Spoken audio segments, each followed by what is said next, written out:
सभी को मेरा नमस्कार। आज गणेश चतुर्थी है और आप सभी को गणेश चतुर्थी की हार्दिक शुभकामनाएं।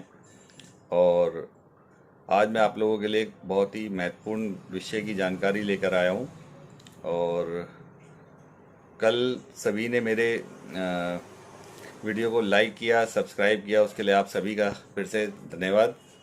और आज मेरा विषय है कि कैसे राशि के रतन अमृत हैं तो जहर भी हो सकते हैं। वो मैं इसलिए कह रहा हूँ क्योंकि मानो किसी व्यक्ति को शुगर है और हम उसको चीनी का घोल बनाकर पिलाएं, तो क्या वो उसको फ़ायदा करेगा? नहीं करेगा। अब अगर किसी की कुंडली में मानो कि मंगल नीच के बैठे हैं और हम उसको मूंगा रतन पहना दें, तो क्या वो रतन उसको फ़ायदा करेगा? नहीं करेगा। किसी की भी कुंडली में अगर कोई भी ग्रह नीच का बैठा हो तो उस नीच ग्रह का रतन कभी नहीं पहनाया जाता है। आप उस नीच ग्रह का रतन पहनाएंगे तो वो है और ज़्यादा नीच प्रभाव डालेगा। इसलिए लोग सोचते हैं कि नीच ग्रह का रतन पहनाएंगे तो वो उच्च हो जाएगा। वो उच्च नहीं होएगा, वो और नीच हो जाएगा और उसके बुरे प्रभाव आपके ऊपर और ज़्यादा देखने को मिलेंगे। इसलिए कोई भी रतन का चयन करने से पहले आप अपनी कुंडली में उस रतन की का विश्लेषण करवाएं कि क्या आपको वो रतन पहनना चाहिए या नहीं पहनना चाहिए। दूसरा मेरा जो टॉपिक है वो ये है कि क्या हमें नाम राशि से रतन पहनने चाहिए। तो मेरा उसके लिए भी यही कहना है कि नाम कोई भी व्यक्ति अपने बच्चों का किसी भी नाम से रख देता है, किसी भी नाम के अक्षर से या किसी के भी नाम से प्रसन्न होकर उस नाम को अपने बच्चे के ऊपर नाम रख देता है। लेकिन अगर आप किसी की कुंडली देखें, जैसे कि कोई कर्क लगन की कुंडली है और आप उसमें शनि का रतन पहना दें, या फिर आपने किसी एस नाम वाले व्यक्ति की कुंडली देखी और उसकी जो कुंडली है उसमें उसका लगन है कर्क और उसकी राशि है वो एस नाम से है, तो एस नाम जो हो गया वो कुंभ राशि का हो गया और कुंभ राशि के स्वामी हो गए शनि।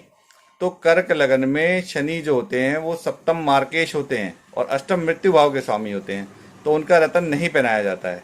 इसीलिए किसी की भी हम लेते हैं, किसी भी व्यक्ति को उसके नाम के हिसाब से नक बना देते हैं कि इसका तुला राशि है, इसको शुक्र का नक बना दो, इसकी शनि कुंभ राशि है, इसको शनि का नक बना दो, इसकी कर्क राशि है, उसको चंद्रमा का नक बना दो। लेकिन सोचना चाहिए कि क्या किसी व्यक्ति की कुंडली में हम जो रतन पहना रहे हैं वो रोग भाव, मृत्यु भाव, घाटे के स्थान, एक्सीडेंटल योग या किसी भी तरह की कोई बीमारियों से लेके आपको वो परेशान तो नहीं करेंगे। और हम लेते हैं कि खाली नाम लिया, उसका नाम ये है, उसकी राशि ये हुई, राशि के स्वामी ये है, आप उसका नग बना दो। ऐसे नग नहीं बनाया जा सकता। नग पहनने से पहले आपको उसका विश्लेषण अपनी कुंडली का जरूर करवाना चाहिए, तभी आपको नग पहनना चाहिए। अगला मेरा जो टॉपिक है वो ये है कि क्या हमें उतरे हुए नग पहनने चाहिए। हमें उतरे हुए नग नहीं पहनने चाहिए। उतरे हुए नग भी जो होते हैं वो हमारी हमारी जो हम जिस प्रभाव के लिए उसको पहनते हैं वो उसके ऊपर उल्टा प्रभाव डालते हैं, तो हमें उतरे हुए नग कभी नहीं पहनने चाहिए। अगला मेरा जो टॉपिक है वो ये है कि एक व्यक्ति को कैसे पता चले कि उसको कितने रत्ती का नग पहनना चाहिए। तो उसको ये पता करने के लिए अपना वजन चेक करना चाहिए। अगर किसी व्यक्ति का वजन 50 किलो से कम है तो उसको 10 किलो पे एक रत्ती के हिसाब से 5 रत्ती तक का नग पहनना चाहिए। और किसी का वजन 70 किलो है तो वो 7 रत्ती से ऊपर का नग पहन सकता है। 7 रत्ती से कम का नग ना पहने तो वो उसको कम असर करेगा और उसको पूरा फायदा नहीं मिलेगा। अगला जो मेरा टॉपिक है वो ये है कि एक व्यक्ति को कितने समय तक नग पहनना चाहिए। तो हर एक की कुंडली में कोई ना कोई 2 ग्रह 3 ग्रह योग कारक होते हैं। जो सबसे ज्यादा योग कारक आपका ग्रह हो, जिसका आपकी कुंडली में सबसे ज्यादा लाभ हो, जो आपको सबसे ज्यादा फायदा करता हो, आपको उसका रतन पूरे जीवन पहनना चाहिए। लेकिन एक रतन की भी एक आयु होती है, वो आप जानकारी जुटाएंगे तो आपको वो मिल जाएगी।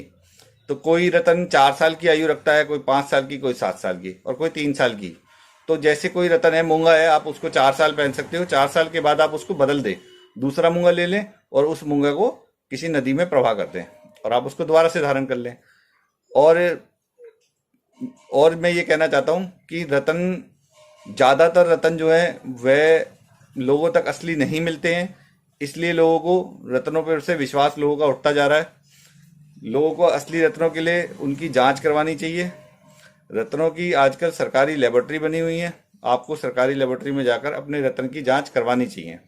जैसे कोई व्यक्ति किसी दुकान पे जाता है, 1 रुपए की एक माचिस खरीदता है, तो सबसे पहले उसको हिलाकर देखता है कि कहीं ये खाली तो नहीं है।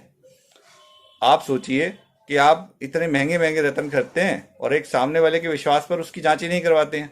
तो आपको अपने रत्न की किसी अच्छे रत्न संस्थान या फिर भारतीय रत्न परीक्षण केंद्र, रत्न परीक्षण प्रयोगशाला में जाकर अपने रत्नों की जांच जरूर करवानी चाहिए। वहाँ कोई बहुत ज़्यादा पैसे नहीं लगते हैं, आप उनकी जांच करवा कर ही वो रत्न पहने। अगला जो मेरा विषय है वो ये